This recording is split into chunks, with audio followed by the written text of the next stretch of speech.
Hello tubers, this is Kurt with Edibles and Exotics coming to you from sunny Mesa, Arizona.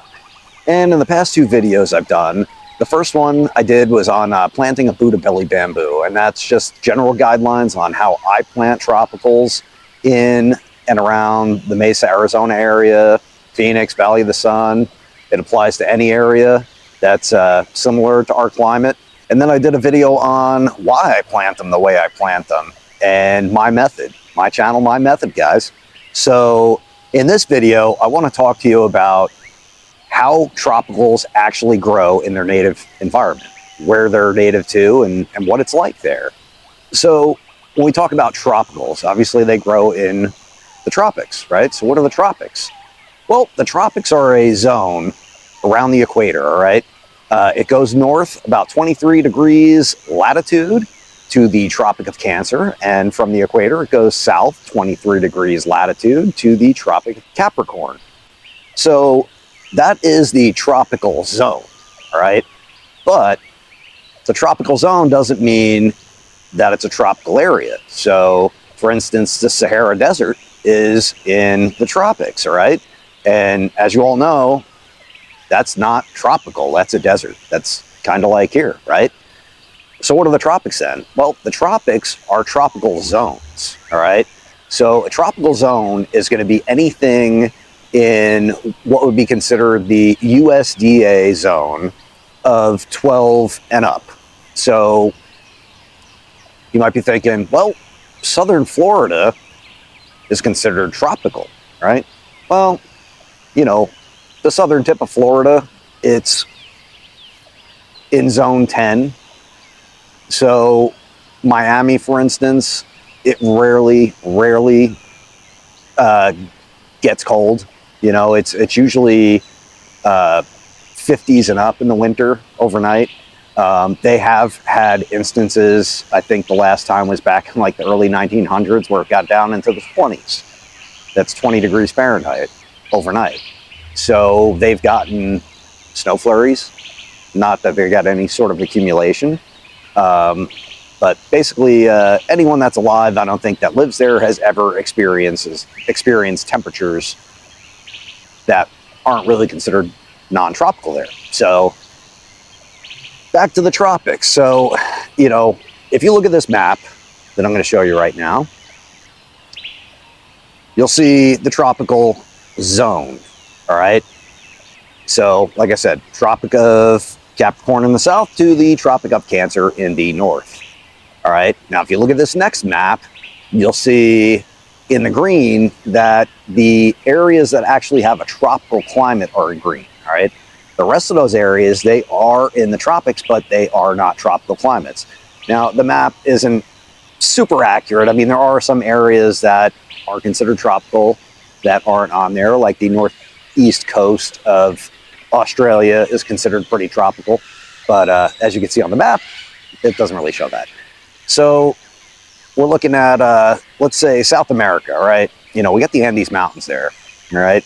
They divide the west and the east side of the South American continent, all right? They are showing up on that map in green. But if you go to the top of some of those mountains, they get snow in the winter, guys. It's pretty damn cold. So that's a tropical zone, but it's not a tropical climate, obviously, right?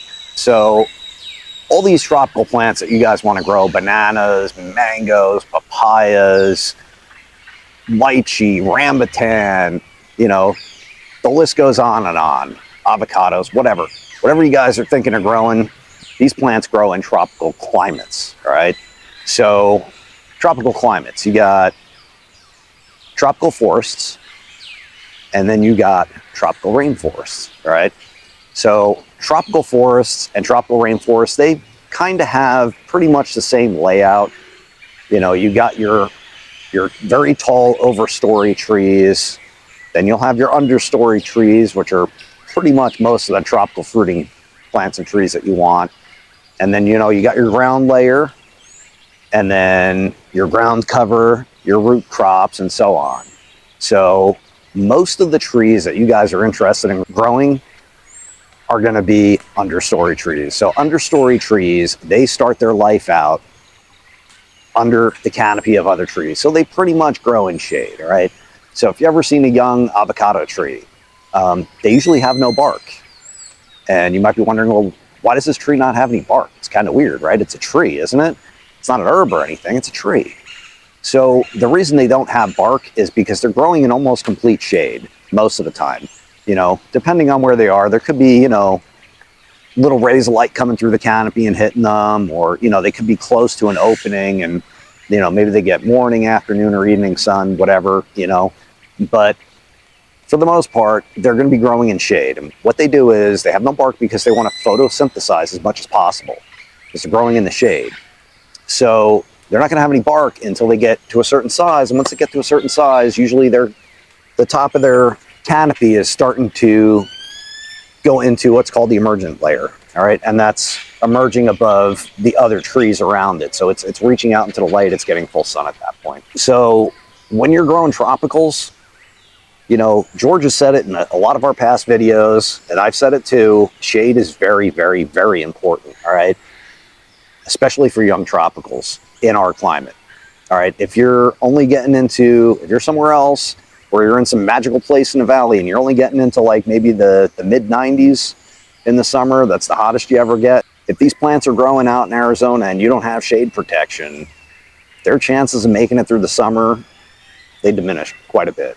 All right, you got to either put up some sort of shade structure, shade cloth.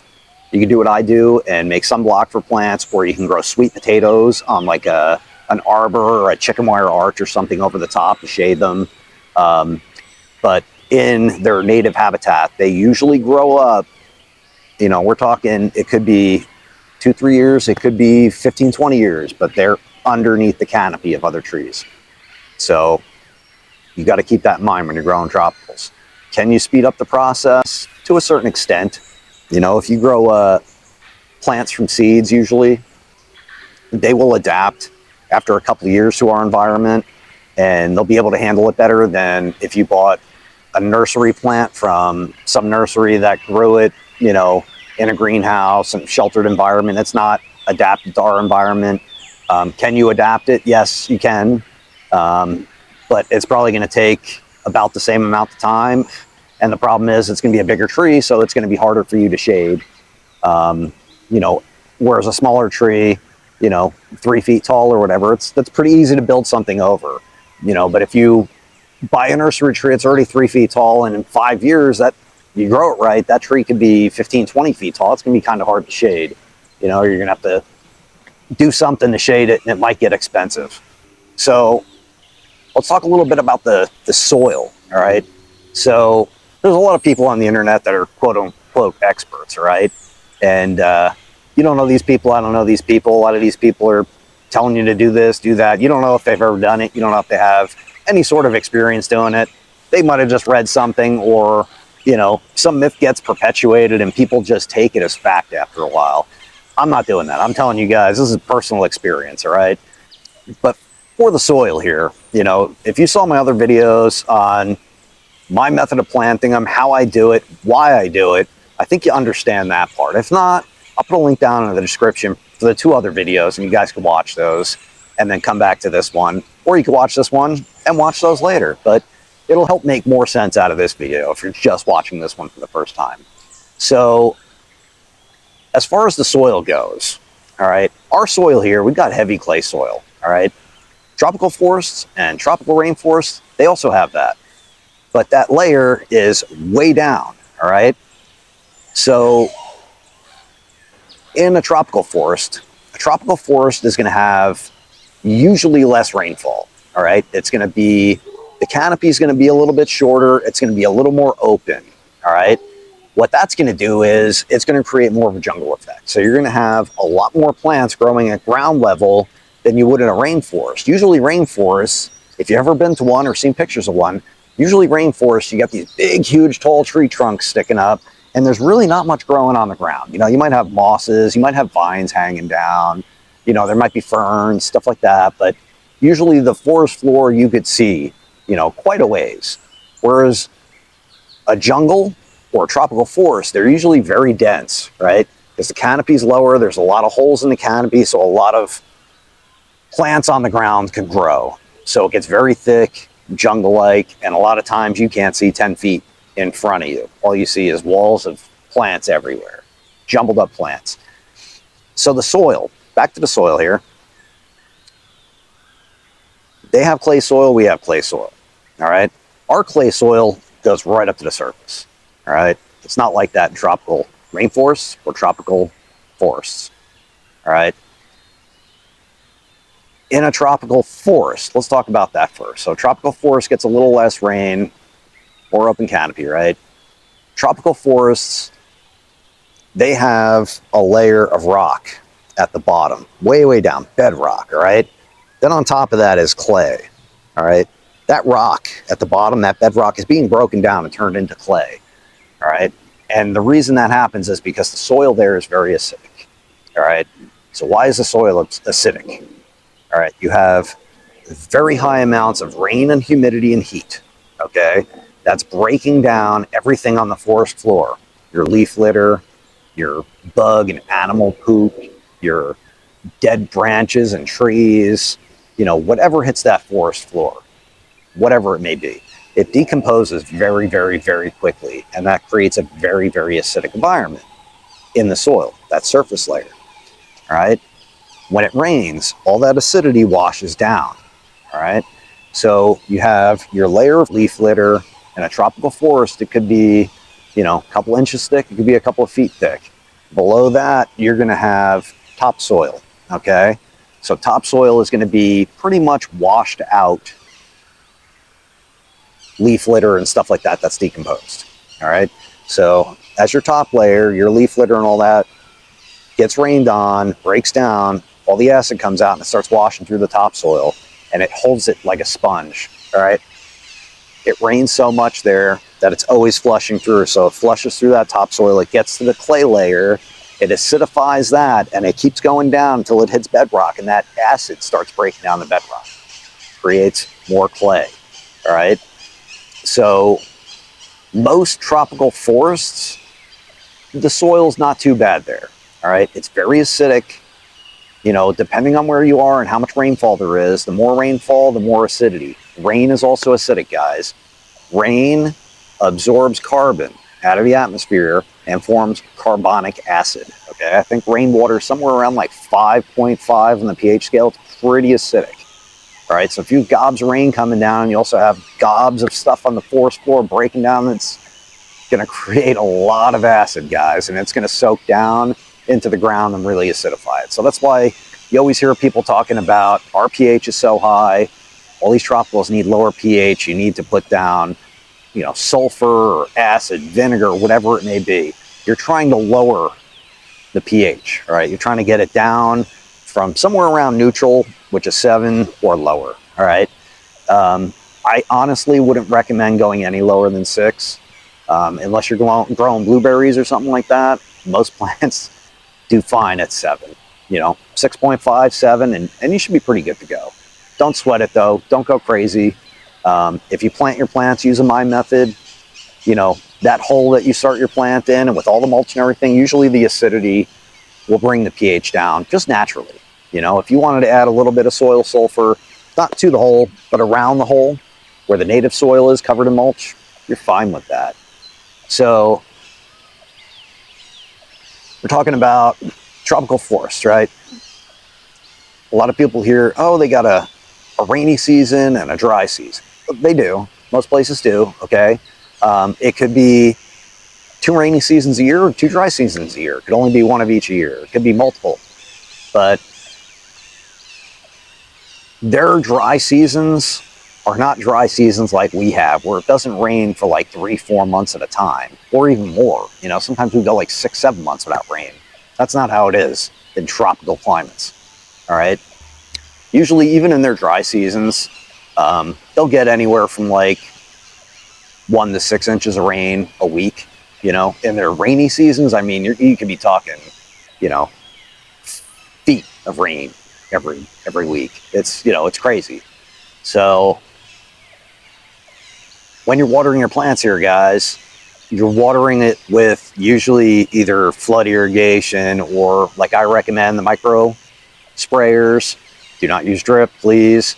You can be watering by hand, but remember, you're watering with city water, all right? Even if you have a well or whatever, that's not rainwater, all right? It's not acidic. You're not acidifying your soil with it, okay? So watering with our city water, over time, it can actually raise the pH if you do it wrong. If you do it the way I'm telling you to do it, keeping the soil moist so it's just constantly moist, and when we do get a rain, it actually flushes down deeper into the soil. That will actually acidify your soil, all right? So let's get on to tropical rainforests, okay? So a tropical rainforest, like I said, usually it's dominated by overstory type trees. There's very little understory trees. You'll have vines up in the canopy. Everything's trying to get into the canopy just to get the light. You know, if you're ever into a rainforest, you know, it's usually very hot, very humid. There's almost no light. I mean, literally, you know, you can walk around in some of these places and it's so dark, people bring flashlights. Right? People that are hunting for bugs or snakes or whatever, they'll bring flashlights during the day. That's how dark it is, the rainforest floor, all right? But like I said, it's so dark that very little grows on the ground, okay? Usually to get new plants started, you need an older tree to die to create a hole in the canopy. When it falls over, it's not just that canopy of that tree, but it takes out like 20 other trees, creates a big gap. Trees move in, they grow, and then overstory trees move in, take over, and those understory trees die. So tropical rainforest to a tropical forest, different environments, guys. Now, the soil in a tropical rainforest, that's a little different too. So usually you're getting so much rain in a tropical rainforest that the soil is super acidic, okay? There's a very, very minute amount of leaf litter and decaying matter on the forest floor. So very, very minimal, maybe, you know, 1 inch to 6 inches. Below that is a pretty small layer of topsoil, and then it goes right to clay, okay? The clay is usually very high in iron, very high in aluminum. So rainforests usually have a very big layer of clay, but it's very, very acidic. Rainforests usually have very, very unfertile soils, all right?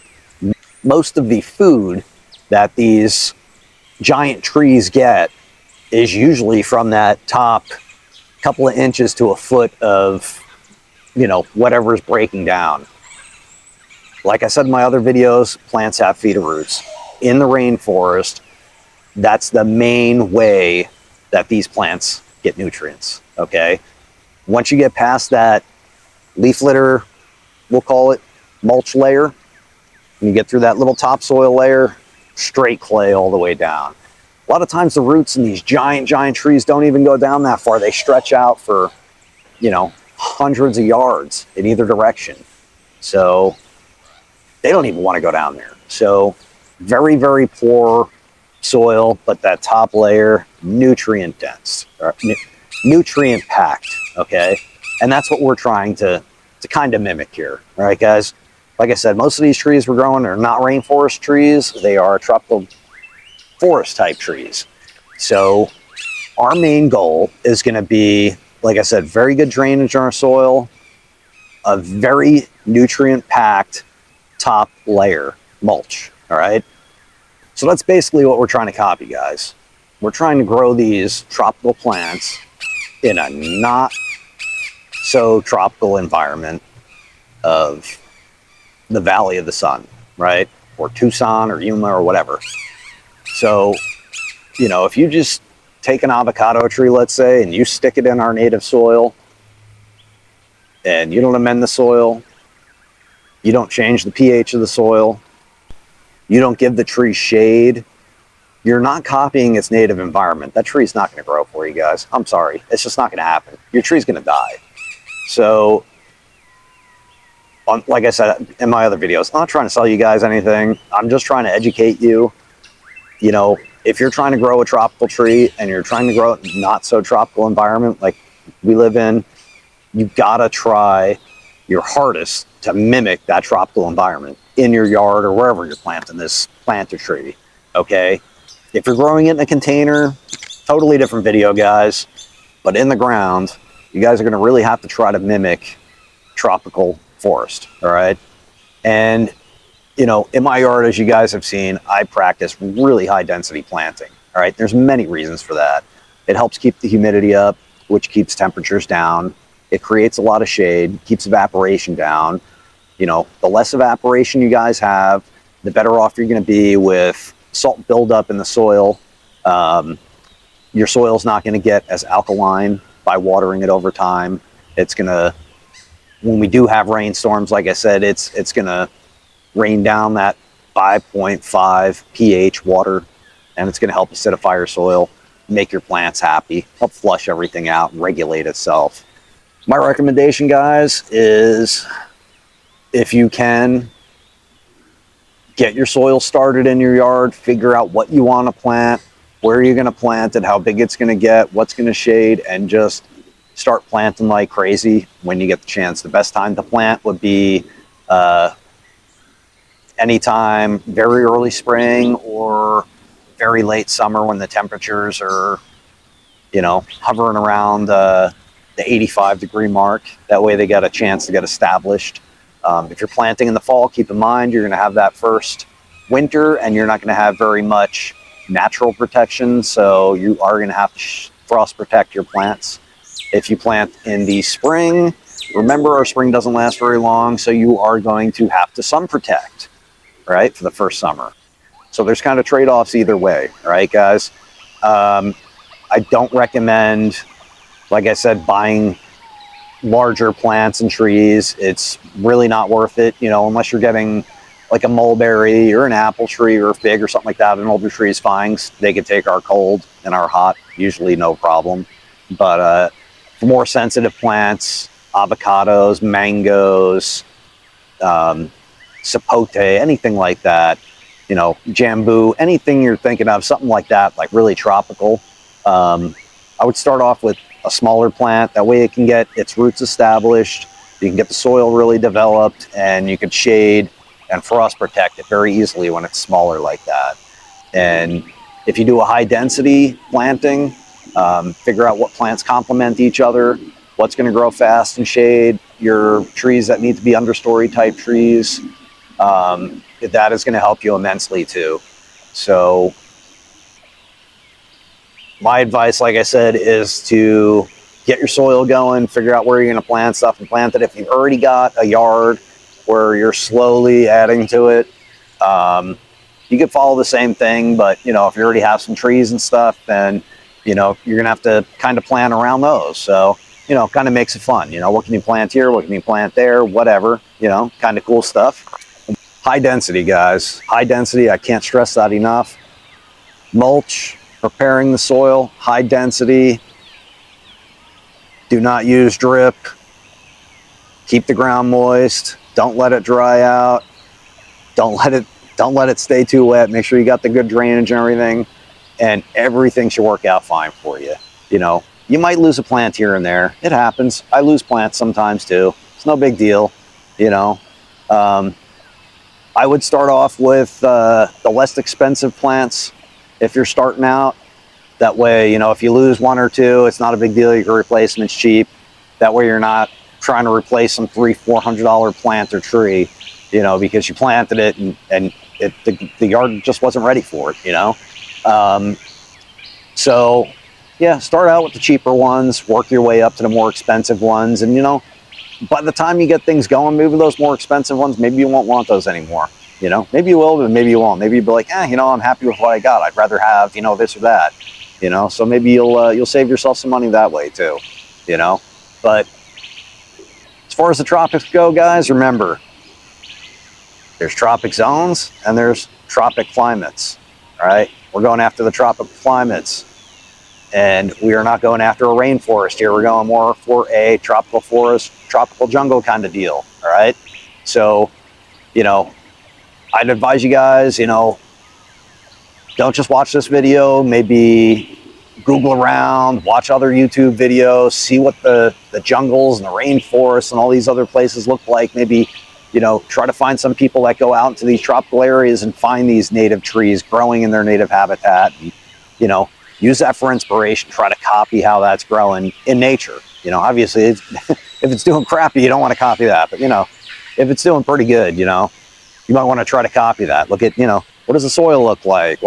Which way is the sun going? How much shade is it getting? How much sun is it getting? You know, Google the area. Hey, you know, this is in, I don't know, Costa Rica or something.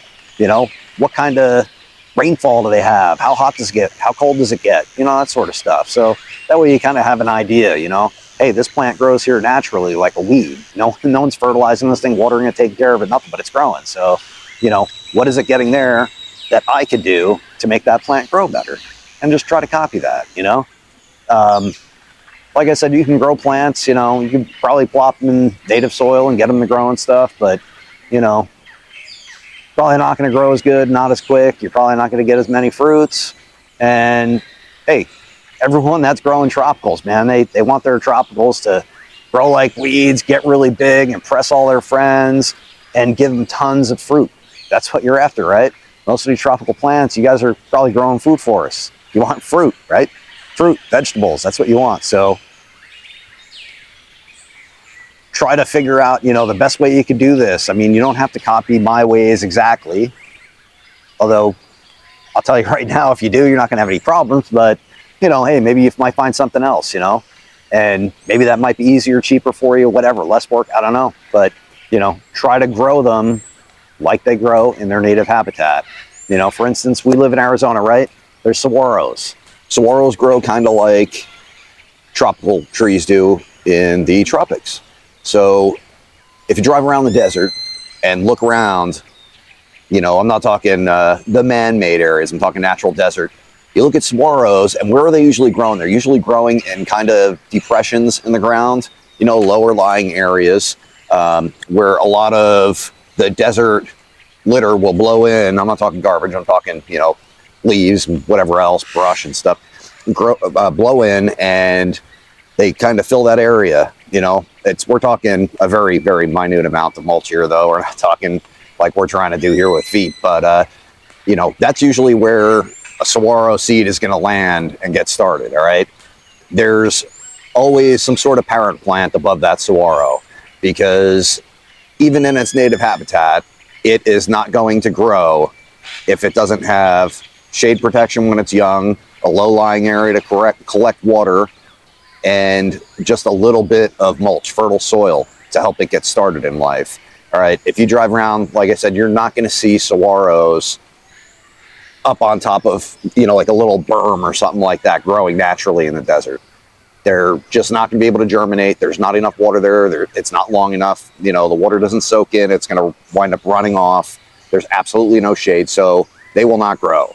So drive around, guys, take a look at that, and you'll notice pretty quick that they're very, very similar to tropicals, all right?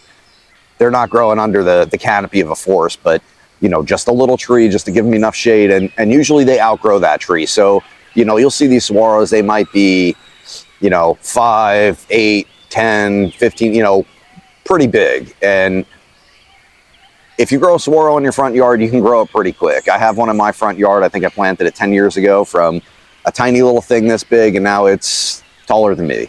So that's because it's getting tons of water. I fertilize it once in a while with cactus fertilizer, and it just grows like a weed.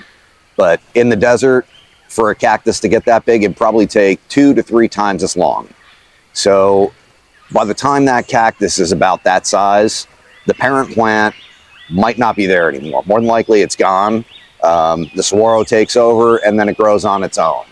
And over time, the land can change. You know, the land around that could erode, and it could now be up on a berm. But since it's already started, it's got its roots set in there, it's okay. So tropicals are the same way, guys. They need that parent plant to get started, most of them. So they have the shade, the wind, they have the mulch and everything. But over time, you know, that tropical tree or plant is going to grow up, it's going to grow past those other trees, and it's probably going to smother them out. So in their native habitat, you know, if you see a mango tree or an avocado tree or something like that, you know, if it's, you know, 25, 30 years old, it's probably created enough shade underneath it and enough root mass that a lot of other trees are not going to grow under it anymore. All right. And plants share chemicals and nutrients and stuff underground through their mycorrhizal network. So parent plants will actually, depending on the species, they will actually either allow other trees to grow, they'll help share nutrients and stuff like that, or they could actually kill those trees by choking them off of nutrients. It happens a lot. There's a great video on it. I'll share a link in the description. It's in basically pine forests, and this lady, she's a scientist, and she goes out and they do all sorts of testing. They bag one plant and bag another one, and they inject a gas into one, and they monitor it, and it actually transfers that gas. I think it was carbon, some sort of radioactive carbon or something like that. It actually transfers it from one plant to another through the mycorrhizal network underneath the soil. All right, mycorrhizal network, it's basically just a fancy term for a fungus that lives underground and attaches to the plant's roots and forms a symbiotic relationship with the plant. The plant gives it extra starches that it produces that the roots don't need, and the mycorrhizal network will feed the plant nutrients that it picks up out of the soil in exchange. So they exchange. They also share chemical communications between plants. So people think plants are dumb. Plants are not dumb, guys. I'm going to do a whole video on this because it is very interesting. But if one plant's being attacked by a certain species of insects or something, it will alert all the trees around it. And those trees will start putting out chemicals that will help defend them against that insect that's invading that one tree. So plants are very friendly like that. These networks could stretch for hundreds of miles underground. If you're in a tropical forest, tropical jungle, tropical rainforest, all these trees, everywhere you could see, they are talking to each other, believe it or not. It's a language that we don't understand yet. We're just trying to figure it out, but it is really cool. So, like I said, I'll leave a link down in the description of that particular video. It's a very interesting video, very well done. It's more like a documentary film. So that'll be down in the description for this video. So I hope you liked that video, guys. I hope it helped answer some of your questions. I really wish I had more time to do this because I got a lot on my mind, but I am going to try to turn this into a video series. So I'm going to try to keep it going. That way you guys can learn, understand this stuff a little bit. And like I said, I encourage you guys, after you watch my videos, go out and do your own research. You know, there's no such thing as knowing too much. The more you know, the easier everything's going to be. And also, guys, don't just be internet warriors, okay? Go out and do this stuff yourself. You could watch all these videos, you could have all this knowledge, but when you actually go to put it into practice, it's not as straightforward and simple. All right, you can follow all my guidelines and you should have pretty good success. If you've been doing this for a while and you follow my guidelines, you'll have awesome success. But if you've never done this, if you've been watching these videos and you say to your wife or your husband or, you know, significant other, whatever, hey, I want to grow a food forest. You know, this is an awesome idea. You know, we're going to get shade in the yard. We're going to lower our energy bills in the summer, and our yard's going to be beautiful. And we're going to have all this food and all these cool tropical plants, and people are going to envy us. Well, if you don't start, you're never going to figure it out. You can have all this knowledge, but if you don't use it, it's a dream. So go out, guys, figure out what plants you want. Like I said, I recommend starting small with plants. Don't go out and buy these monstrous plants and trees, if they're smaller, I'm telling you, it's going to be easier to frost protect. It's going to be easier to shade protect in the summer until they're grown up enough and they could pretty much take care of themselves. So that being said, this is going to be the conclusion of this video. I'm going to try to put out another one next week that keeps this flow going of these videos. So please don't forget to like, subscribe, share, hit the bell, tell all your friends, leave a comment, questions, criticism, whatever it may be. You're not going to hurt my feelings, guys. Love hearing from you guys. Love the comments. You know, it makes me want to do more videos when I get the excellent comments. And until the next video, keep growing.